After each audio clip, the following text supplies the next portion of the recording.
Welcome to another episode of History Gone Weird TV. Today we're exploring the war edition of HGW TV. Right, and today we are unpacking how human irrationality, things like panic, greed, and fragile egos, cause some of the most embarrassing military tantrums in history. It's just wild to me. We look back at history and assume it's this grand, highly calculated chessboard. But, we're going to see how a lot of it is just completely irrational behavior. Exactly, it's fascinating.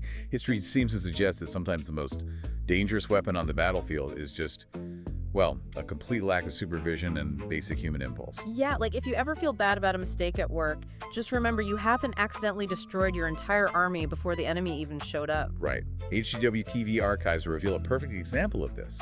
The Austrian army in 1788 near Ceres. Oh my gosh, yes, this is the ultimate disastrous frat party. It really is.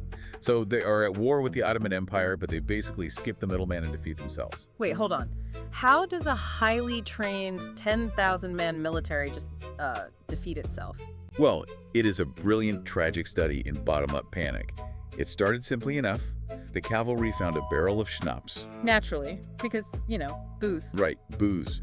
So the infantry want to drink, the cavalry refuses to share, and because greed is a universal human trait, a massive brawl breaks out in the dark. I get being stingy with your drinks, but an entire chain of command dissolving over schnapps. Because of a deadly game of telephone.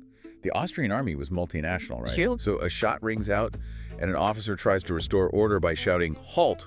in German. Okay, seems logical enough. But the non-German-speaking troops mishear him. They actually think he's yelling, "Allah!" Oh no, so they instantly assume the Turks have arrived. Exactly, the panic spreads like a virus. The artillery literally starts blasting their own cavalry in the pitch black. Are you kidding me? Nope. 10,000 men completely annihilate their own camp and flee into the night. We spent the whole Enlightenment era debating human reason, and it just instantly dissolved over linguistic misunderstanding and some alcohol. The sheer absurdity of it is staggering. And the kicker is, 2 days later, the actual Turkish army arrives to find a destroyed camp and no one left to fight. I cannot even imagine the confusion of those Turkish soldiers. But, destroying yourself is bad. History gets stranger here, though, when you try to understand how tiny, irrelevant sparks trigger international warfare. Oh, absolutely. Which brings us to 1925, right on the Greek-Bulgarian border. A Greek soldier's dog didn't respect international boundaries and just ran across the line. Like dogs do, they don't care about borders. Right. So the soldier chases it, and Bulgarian sentries see what they think is an invader, so they open fire. Wait, so Greece doesn't just, write a strongly worded diplomatic letter? No, they launch an entire army. Over a dog. 50 people died over what was essentially a game of fetch.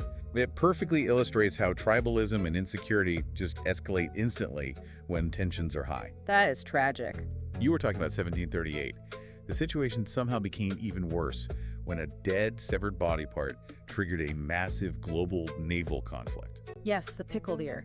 I am still horrified by this. I cannot get over the absolute disgust of using a pickled ear for diplomacy. It is so gross. In 1731, a Spanish officer slices off British Captain Robert Jenkins's ear with a cutlass. Which is terrible, but then he keeps it. Yeah, instead of throwing it away, Jenkins keeps his severed ear in a dirty salt jar for 7 years. 7 years? Who keeps a body part in a jar on a shelf for 7 years? A very patient man, apparently, because he then casually walks into the British Parliament and presents it to them. And Parliament actually goes into a frenzy and declares war over a leathery, salted piece of anatomy. That is peak geopolitical overreaction. Well, we have to look deeper here. It wasn't really an overreaction, it was calculated propaganda. Parliament already wanted a trade war with Spain to control markets in the Americas. Oh, I see. So they just needed a visceral, emotional excuse to sell the war to the public. Exactly. Politicians will use any absurd spark, even a pickled ear, to ignite a fire they have already built. Humanity is just wild. We will weaponize literally anything. Which, brings us to the final boss of humiliation. My favorite. Right. How a simple bureaucratic shortcut completely broke a conqueror's ego. Napoleon Bonaparte in 1807. The man conquers the European continent and decides to celebrate a peace treaty with a grand rabbit hunt. Makes sense. You win Europe, you hunt some rabbits. So he tasks his chief of staff to get the rabbits. But the chief of staff takes a massive shortcut. Instead of trapping wild rabbits, he buys thousands of domesticated bunnies and just stuffs them in cages around the field. So they are literally pets. Yes. So when they finally open the cages, the bunnies don't run away in fear. No, because they haven't eaten. They see Napoleon, they think, oh, dinner time. Exactly. 3,000 hungry bunnies charge the emperor. They swarm his legs. They flood into his golden carriage like this fluffy, long-eared infantry division. I'm sorry, I just picture him in that big hat, totally panicking. He was. He was forced to physically beat them away with a riding crop while fleeing to his coach.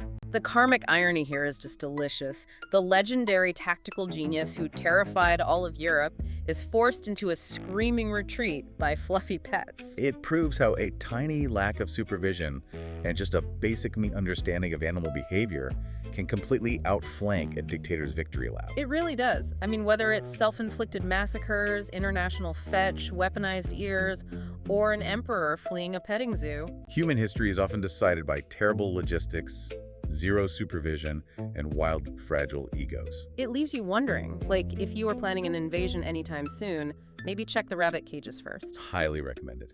It makes you wonder what other monumental historical events were secretly dictated by a stray animal or a bad hangover. Honestly, probably a lot of them. Thanks for joining us on this episode of History Gone Weird TV.